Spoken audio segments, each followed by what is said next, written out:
ओम श्री गणेशाय नम नमस्कार बंधुगण आपण मानक आम यूट्यूब चैनल को स्वागत। आज ए भिडियो रे आमे आपण मानक कहिबा पई जाउछु विशेष रूप रे आपणक पई ए दुई दिनर स्थिति विषय विशेष रूप से जदि कहबू ए दुई दिन रे आपणक पई कौन रहिबो विशेष भाव रे स्थिति केउ सबु जिनिस रे आपणक फायदा हेबो केउ सबु जिनिस रे आपणक सावधानता अवलंबन करबाकू पड़िबो आपणकर लव लाइफ किपरि रहिबो क्यारियर किपरि रहिबो बिजनेस आउ व्यापार किपरि रहिबो एवं स्वास्थ्यर किछि महत्वपूर्ण इनफॉरमेशन मध्ये आमे आपणक देबू आउ वीडियो शेष रे आमे आपण मानक किछि उपाय विषय रे मध्ये कहबू जहाद्वारा आपण ए दिन को आहरी अधिक शुभ और मंगलदायक सब्यस्त करें।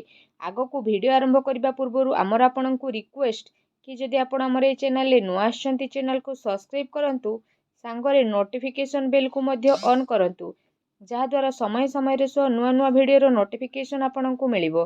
तो आसंतु जानिबा किपरि रहिबो आपणक पई विशेष रूप रे ए दुई दिनर स्थिति।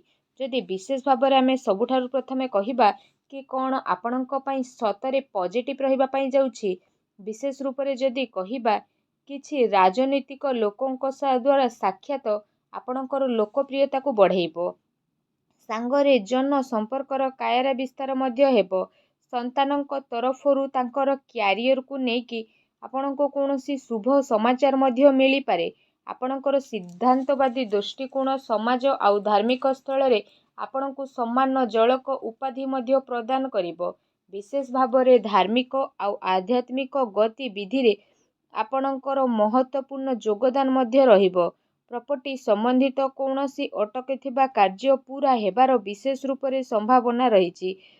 ता सहित जदि आमे कहिबा आपणको भल खराब चिंता मध्य आसीबो एहा सहित भाग्य संतान संबंधित कार्य रे मध्य सुविधा प्रदान मध्य करिबो आपणकर विवेक एवं आदर्शवादी स्वभाव विशेष रूप से आपणक पई महत्वपूर्ण उपलब्धि मध्य प्रदान करिबो ग्रहंकर स्थिति आपणक पई किछि संतोषजनक मध्य रहिबो जहा आपणक खिलाफ रे रहिथिला एबे से सब मध्य आपणक सपक्ष रे आसीबो आउ संबंध रे मध्य काफी सुधार आसीबो सबु कार्य आपणकर शांतिपूर्ण रूप से संपन्न हेबार नजर मध्य आसीबे ता सहित भावुकता कारणरू व्यवहारिक दृष्टिकोण आपणक कार्य मध्य देखा देबो आपणकर सकारात्मक आउ संतुलित भावना आपणको आग को बढ़िबा और निजर कार्य को सुचारू रूप से संपन्न करिबारे मध्य सहायता प्रदान करिबो घरे कौनसी धार्मिक उत्सवर आयोजनर योजना मध्य बढ़िबो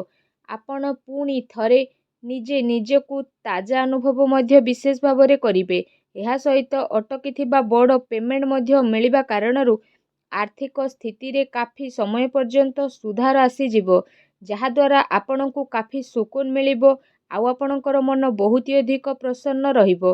आसंतु जानिबा आपणक पई कोन नेगेटिव रहिछि कौनसी प्रकार उधार ठारू आपण दूरी के रुहंतु धन लेन देन संबंधित कार्य करिबा ठारू छलना बा धोकार शिकार मध्य आपण होई पारंती कौनसी भी कार्य करिबारे अधिक भाबी चिंती काम करंतु नहीं एहा द्वारा समय आपणक हाथरू मध्य जाई पारे सामाजिक वस्तु को मधुर बनै रखिबार आवश्यकता रहिछि केबे केबे किछि नकारात्मक पुराणा कथा पुणी थरे उठी मध्य पारे जो कारण पाई आपण आपणकर मनोबल रे काफी टाइम पर्यंत कमी अनुभव मध्य करिवे निजर स्वभाव को पॉजिटिव बनै कि रखंतु ता सहित ए कथारे मध्य ध्यान देबार आवश्यकता रहिछि कि आपणकर सरल स्वभावर किछि लोक माने नाजायज फायदा मध्य विशेष रूप से उठाई पारंती जहाद्वारा आपणक मनर स्थिति किछि विचलित मध्य होई पारे अन्यर फैसला सुझेबारे आपणकर केते कार्य मध्य अटके पारे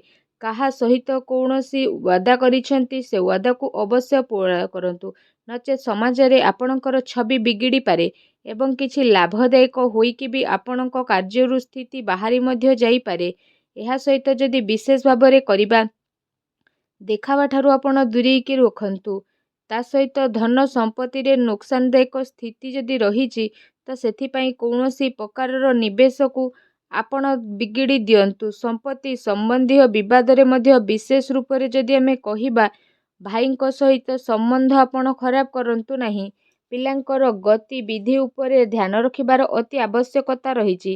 ତାଙ୍କର କିଛି ଭୁଲ ଆଦତ ବା ସଙ୍ଗତି ଆପଣଙ୍କୁ ପରିଶାନୀରେ ପକାଇପାରେ ଏବଂ ତାଙ୍କୁ ସକାରାତ୍ମକ କାର୍ଯ୍ୟରେ ବ୍ୟସ୍ତ କରିବାର ଅତି ଆବଶ୍ୟକତା ରହିଛି, ଯାହା ତାଙ୍କର ଭବିଷ୍ୟତ ପାଇଁ କାଫି ଲାଭଦାୟକ ସିଦ୍ଧ ହେବ।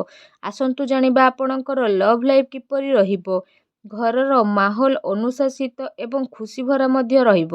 ପ୍ରେମ ସମ୍ବନ୍ଧରେ ମର୍ଯ୍ୟାଦା ବନେଇ ରଖିବାର ଅତି ଆବଶ୍ୟକତା ରହିଛି। ଆପଣଙ୍କର ସମସ୍ୟାକୁ ସୁଲଝେଇବାରେ ଆପଣଙ୍କର ଜୀବନସାଥୀ ଆଉ ପିଲାଙ୍କର ପୂରା ସହଯୋଗ ରହିବ, ଯାହାଦ୍ୱାରା ଆପଣଙ୍କର ଆତ୍ମବିଶ୍ୱାସ କାଫି ବନିକି ମଧ୍ୟ ରହିବ। ଅତି ସମ୍ପର୍କୀୟଙ୍କ ସହିତ ମେଳ ମେଳାପ ଏବଂ ବୁଲାବୁଲିର ପ୍ରୋଗ୍ରାମ ମଧ୍ୟ ଆପଣଙ୍କର ବନିପାରେ, ଯାହାଦ୍ୱାରା ଘର ପରିବାରର ବାତାବରଣ ଖୁସିଭରା ଏବଂ ସୁଖଦପୂର୍ଣ୍ଣ ମଧ୍ୟ ରହିବ। ଆସନ୍ତୁ ଜାଣିବା ଆପଣଙ୍କର ବ୍ୟବସାୟିକ କ୍ୟାରିୟର କିପରି ରହିବ। କାର୍ଯ୍ୟସ୍ଥଳରେ ନିଆଯାଇଥିବା ଠୋସ୍ ନିର୍ଣ୍ଣୟ ବହୁତ ଭଲ ଆପଣଙ୍କ ପାଇଁ ସାବ୍ୟସ୍ତ ହେବ ଏବଂ ସଫଳତା ମଧ୍ୟ ଆପଣଙ୍କୁ ଅବଶ୍ୟ ପ୍ରାପ୍ତ ହେବ। ମାର୍କେଟିଂ ତଥା ପେମେଣ୍ଟ କଲେକ୍ଟ କରିବା ଭଳି କାର୍ଯ୍ୟରେ ସମୟ ଅଧିକ ବ୍ୟତୀତ କରନ୍ତୁ। ସେୟାର ରିସ୍କ ପ୍ରଭୃତି କାର୍ଯ୍ୟଠାରୁ ବିଶେଷ ରୂପରେ ଆପଣ ଦୂରେଇକି ରୁହନ୍ତୁ। ଆପଣଙ୍କ ସହ ଛଳନା ବା ଧୋକାଧଡ଼ି ମଧ୍ୟ ହୋଇପାରେ। ଚାକିରିରେ ଯଦି କହିବା, ବିଶେଷ ରୂପରେ ପ୍ରତିଟି ସ୍ଥିତିରେ ପରିବର୍ତ୍ତନ ମଧ୍ୟ ଆପଣଙ୍କୁ ଦେଖିବାକୁ ମିଳିବ। ଏହା ସହିତ ଯାହା ଚାହିଁବେ ସେସବୁ ମଧ୍ୟ ଆପଣ ଏ ସମୟ ପିରିୟଡ଼ରେ ପ୍ରାପ୍ତ କରିପାରିବେ। ପ୍ରତିଟି ସ୍ଥିତି ଆପଣଙ୍କ ପାଇଁ ଶୁଭ ହେବ। ଚାକିରିରେ କୌଣସି ପ୍ରକାରର ସ୍ଥାନ ପରିବର୍ତ୍ତନ ର ସ୍ଥିତି ମଧ୍ୟ ଆପଣଙ୍କ ପାଇଁ ବନୁଅଛି। କାର୍ଯ୍ୟସ୍ଥଳରେ କୌଣସି ପଡ଼ୋଶୀଙ୍କ ଦ୍ୱାରା ଲଢ଼େଇ ଝଗଡ଼ା ଯେପରି ସ୍ଥିତି ମଧ୍ୟ ବନିଯିବ। କିଛି କାନୁନ ବା ନିବେଶ ସମ୍ବନ୍ଧିତ ବିଶେଷ ରୂପରେ ଜଟିଳତାର ସାମ୍ନା ମଧ୍ୟ ଆପଣଙ୍କୁ କରିବାକୁ ପଡ଼ିପାରେ। ବ୍ୟବସାୟିକ କାର୍ଯ୍ୟ ପ୍ରଣାଳୀରେ ପରିବର୍ତ୍ତନ ଆଣିବା ଆପଣଙ୍କ ପାଇଁ ଅତି ଆବଶ୍ୟକ ରହିଛି, ଯାହାଦ୍ୱାରା ଆହୁରି ଅଧିକ ଭଲ ପରିଣାମ ଆପଣଙ୍କୁ ହାସିଲ ହେବ।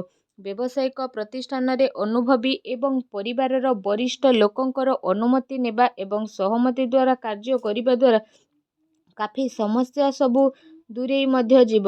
ଧନ ଲେଣ ଦେଣ ସମ୍ବନ୍ଧିତ କାର୍ଯ୍ୟରେ ବିଶେଷ ଭାବରେ ଲାଭଦାୟକ ସ୍ଥିତି ମଧ୍ୟ ବନିବ, ଯାହାଦ୍ୱାରା ଆପଣଙ୍କୁ କାଫି ଖୁସି ହେବ। ତା ସହିତ କାର୍ଯ୍ୟ କ୍ଷେତ୍ରରେ ଆପଣ ପରିବର୍ତ୍ତନ ସମ୍ବନ୍ଧିତ ଯୋଜନା ବନଉଛନ୍ତି ତ ସେସବୁ ଉପରେ ଅମଲ କରିବାର ଉଚିତ ସମୟ ରହୁନାହିଁ।